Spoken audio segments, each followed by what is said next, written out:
Hello, and thanks for joining us on our show, Basic Concepts in the Wisdom of Kabbalah, with Dr. Michael Laitman. Hello. Hello. On our show, each time we take a concept from the Wisdom of Kabbalah and try to explain it in the simplest way for people who just start taking interest in Kabbalah. And today we'd like to talk about the concept of spirituality. If you ask me, what do I feel when I hear this word spirituality? It rings like something pure that's intended for, spiritual people that are a bit walking on clouds, kind of walking in the air, something like that. I know that you teach spirituality about spirituality for dozens of years, but before that, you were a young scientist, and I want to take you back to those days before you became a great teacher in Kabbalah. Give it a try. Back then, in your 20s, when you heard the word spirituality, what did that word feel to you like? I despised it. I rejected it. I disregarded it. Why? Because by nature, by character, by my inner, innate inclination toward life, I'm not disposed towards spirituality the way people think about spirituality or what spirituality is. I finished school. I went to the university. And even though that I wanted to study computer science, but my parents wanted for me to be a doctor because both of them were doctors. So I went to study a profession called biocybernetics. And in the past 50 years, it developed a lot, this field. Back then, it practically didn't exist. And I finished university, and I had nothing to do with philosophy or spirituality. And when later, after another 5 years, more or less, at the age of 32, 33, I met the wisdom of Kabbalah. Because here and there I heard that it's interesting, that it's special, that it talks about the depth of nature. And if you're talking about the depth of nature, that sounds different to me. It's not religion, it's not spirituality, but it's nature. So it attracted me. I was interested in physics all the time, geography, astronomy, all these things. So I started searching for where can I study until I found my teacher, Ashlag, who lived in the city of Bnei Brak. He was religious. I was not, but I wasn't against anything. I didn't reject anything. If this is the condition in order for me to find out something important in life, I can be religious. I can learn from someone religious, no problem. And that's how I started studying with him. But still, until I discovered for myself that I was able to explain to myself, until I built inside myself some kind of image of what is this world and what is the spiritual world, and how to relate to both of these worlds. It took a lot of time. And since then and until now, I'm here, between the two worlds. It's beautiful that when you talked about spirituality now, you start talking about two worlds, the spiritual world. Spirituality is a world. Spirituality is more than a world. First of all, spirituality includes 5 worlds.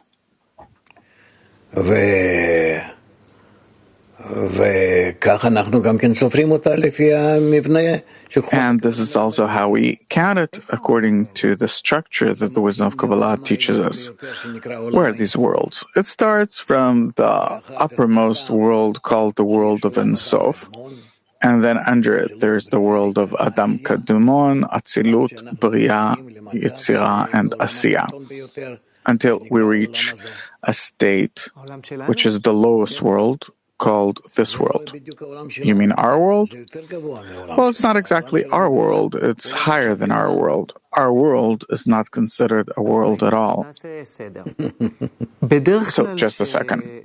Usually, when people think about spirituality, they think about some kind of dimension higher than the one that we see. That's true, than the one that we feel. Yeah. But people have different explanations or definitions to what spirituality is, what a spiritual person is. So my question is spirituality really that which is beyond what I grasp now? Yes, it's beyond what you grasp now, and therefore you don't grasp it. That spirituality. Is spirituality something real? It is the only really existing thing, truly existing. And our world actually doesn't exist. Besides, what we envision now, depict in our senses, which I'd call an imaginary world, that you imagine it. What I feel now is called the corporeal world, yes, and what's beyond my perception now is called the spiritual world, yes. What is there in the spiritual world? Forces. Also in our world. Even though that spiritually, well, I don't want to confuse that spiritually it doesn't exist, but it's also forces. Besides forces, there's nothing. What forces? The forces that are working on us, that we feel. It's only in relation to the person who feels, who reveals.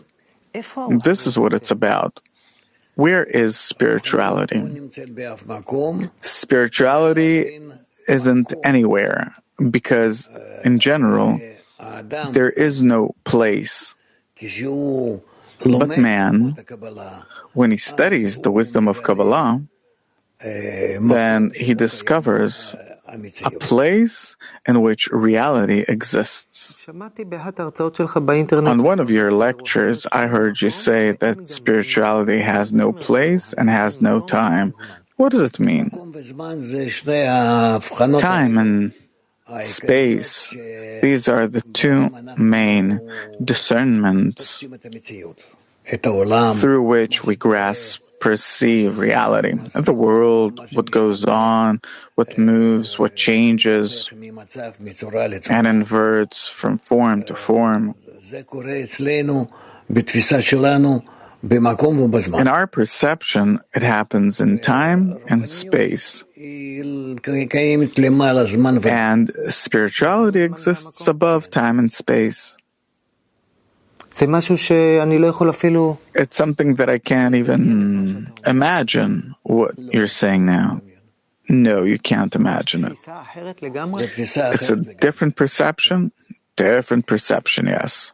Kabbalah says that spirituality is a tangible reality, not some kind of imagination that anyone can depict it however they feel like. It's tangible. What does it mean that spirituality is something true, real? Because actually it exists, and man, according to his measure of compatibility to spirituality, perceives this form, and it is called attainment. What does the word attainment mean? That he attains something of what we call the spiritual world, the upper world, that he attains it within his senses, perceives it. What's the difference between imagining spirituality and attaining it? You can imagine whatever you want. People have such fantasies that early. And to attain, it's like, even now, we're attaining something, that there's something in front of me, this mouse, for example. So I grasp it, I can say what shape it has, color, the substance it's made out of. The very same way we can talk about attaining our world the way it is and the attainment of the spiritual world. If I attain, right.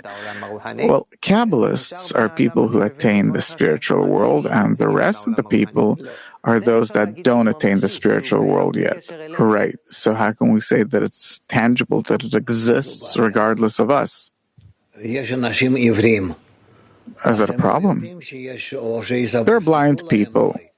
So maybe they were told, but they don't know that there's such a thing like to see reality. There are people that lack some other sense. Seeing, hearing, taste, smell, touch. We're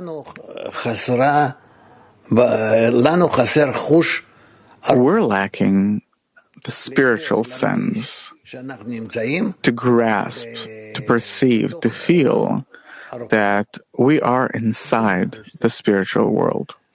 What kind of sense is it? It is a sense called the force of bestowal, because spirituality, all of it, is the force of bestowal. And if we attain the force of bestowal, then,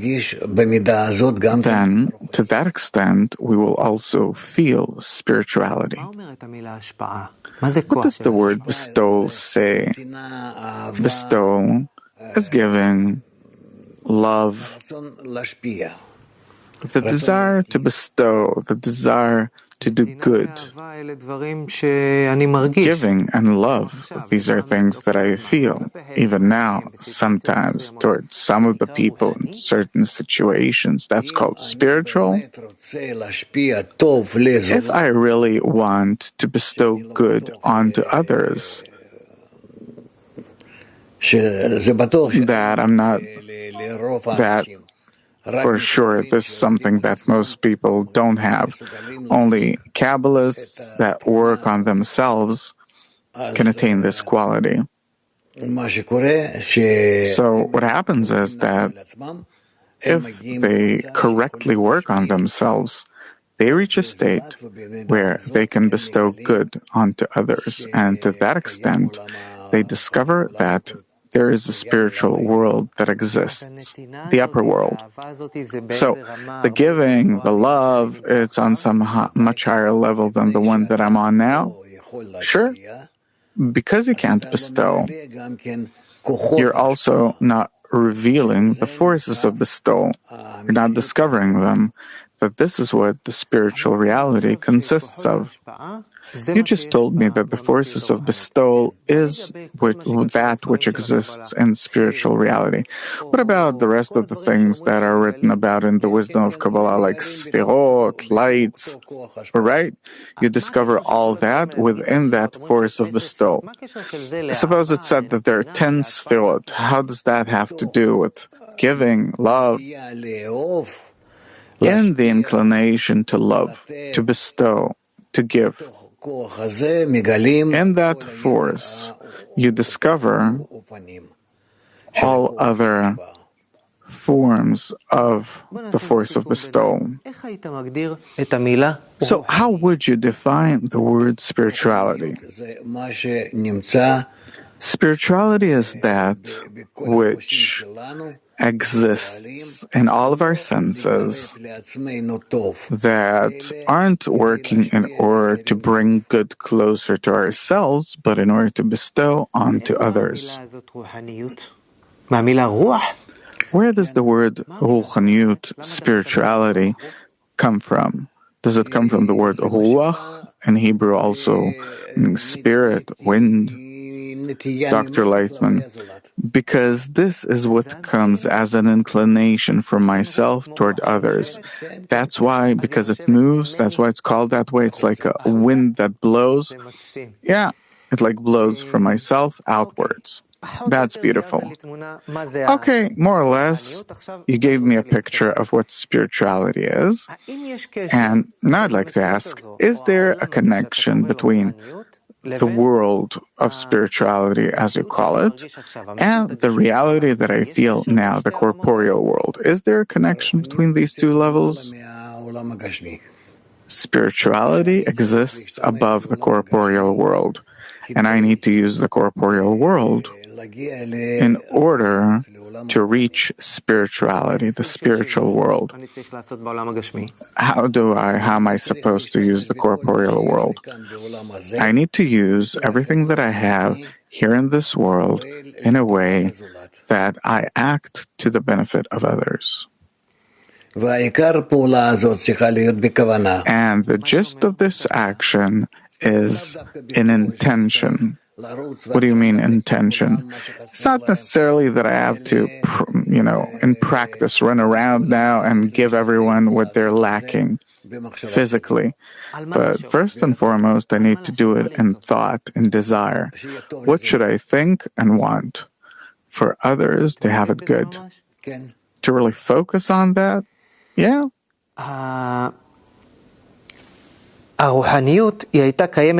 Spirituality, did it exist before corporeality? What came first?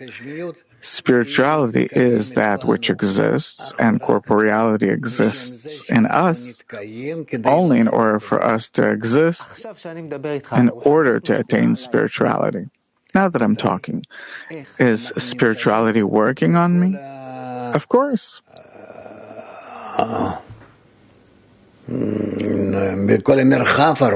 We exist in the entire spiritual realm, but we don't feel it, because you have no qualities, no senses for it. Suppose I'll have such qualities, such senses, and I'll start feeling spirituality. What will I feel exactly?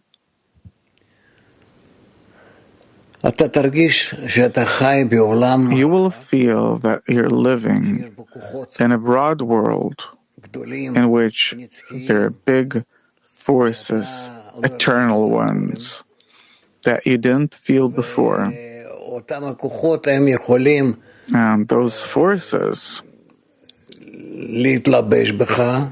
can dress in you, that you can attain them.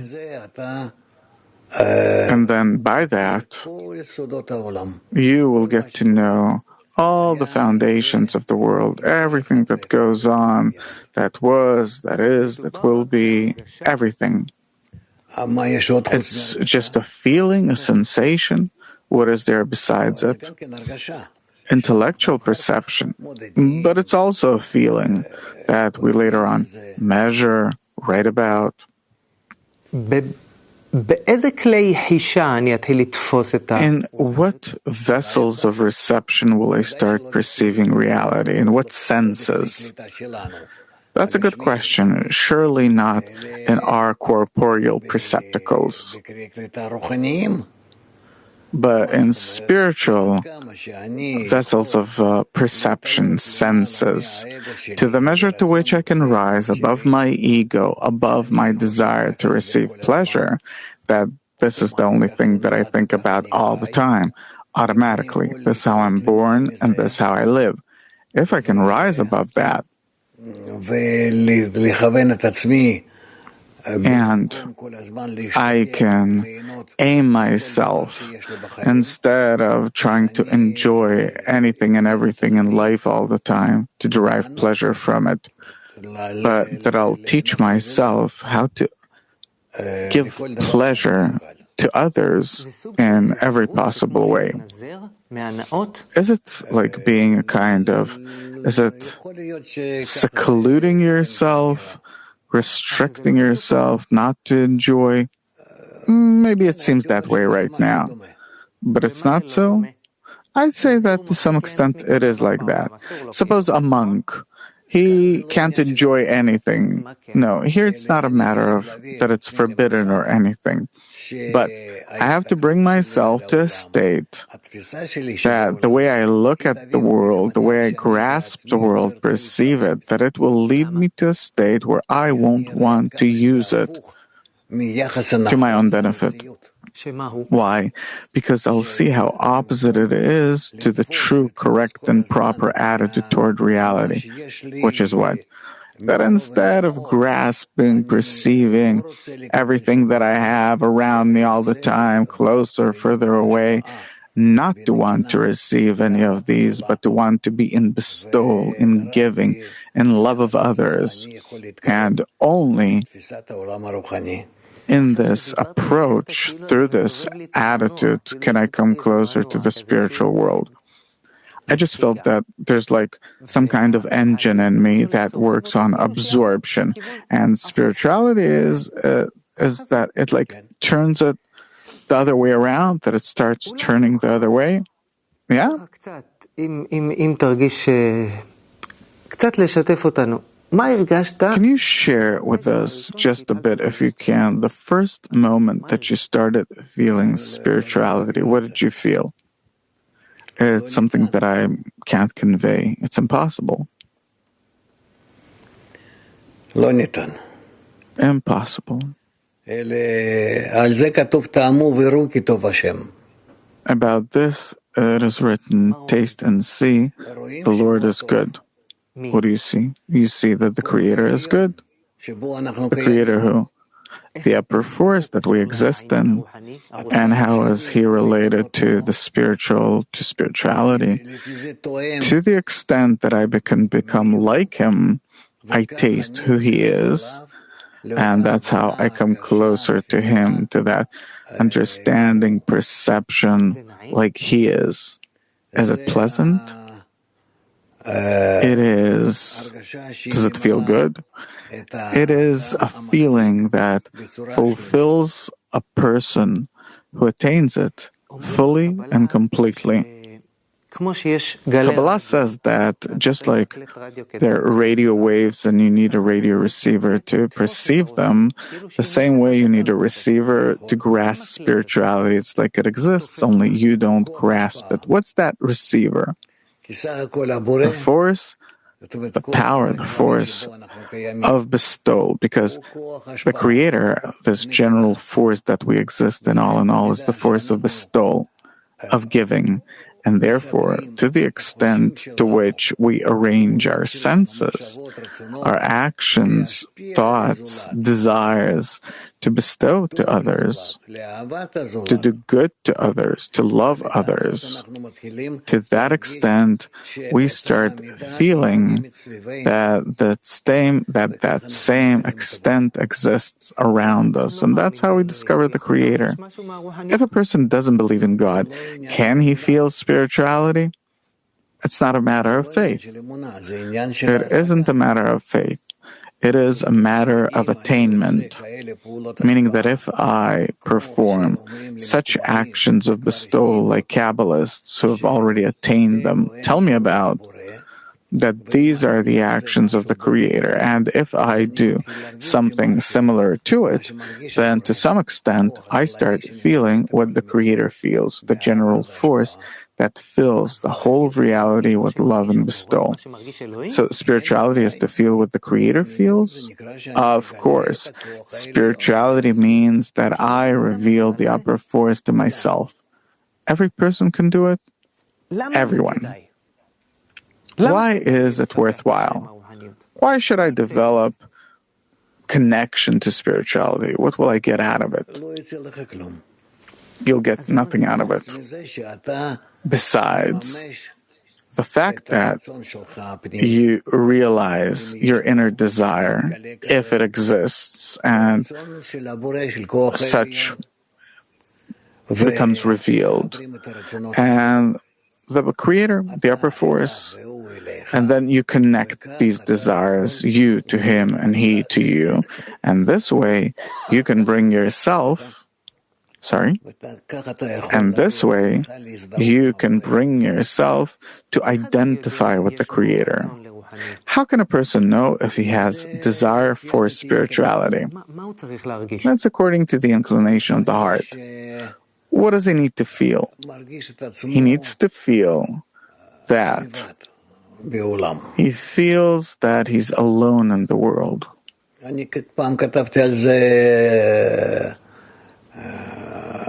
Once, I wrote this kind of fairy tale about it, about this elder person who created a rock for himself, stone, and then a plant, and then a dog, and etc., etc. This is what we need. We need to reach a state where we can bestow good onto others. From that, to learn how to bestow good onto the Creator until we feel Him. And then a person no longer feels alone. He doesn't. What does he feel? That he's with the Creator, and the Creator is playing with him, talking to him, doing everything together with man, taking man throughout the entire upper world, acquainting him with it. What's going on? Why did he make things the way that he did? And man sees that it was all done to his benefit. Let's open a broader picture. Suppose more and more people in the world will start feeling spirituality. That's how it's going to be. How will the world change? Everyone is going to be good in mutual love, coming closer to the Creator. How will people relate? How will it solve today's problems in the world? Everyone will reveal only love toward each other, keeping the condition of love another as yourself. Is it possible? This is how it's supposed to be. What? It's an evolutional process? Yes, it is. And it's going to happen soon. Unfortunately, our show's almost up, and you taught me many things about spirituality. What's the most important thing for me to remember about it? That spirituality is an attitude of love without having anything in return for myself. If I can think that, if I can think that way about others, doesn't matter others being still vegetative, animate, speaking degree human beings, namely, if that's how I relate to something else, it means that I'm coming closer to a spiritual attitude. What do you wish me personally, that I've just embarked on my spiritual path, to develop it? And from this development, you will see that we already exist in the spiritual world, only that we don't feel it, that we're blind, and then the spiritual world opens up, and you will see that you already exist in an enlightened, whole, complete, and perfect world, and it is called the next world and heaven, and you will attain all these things, and they will be yours. Good luck. Thank you very much, Dr. Laitman. Thank you for being with us.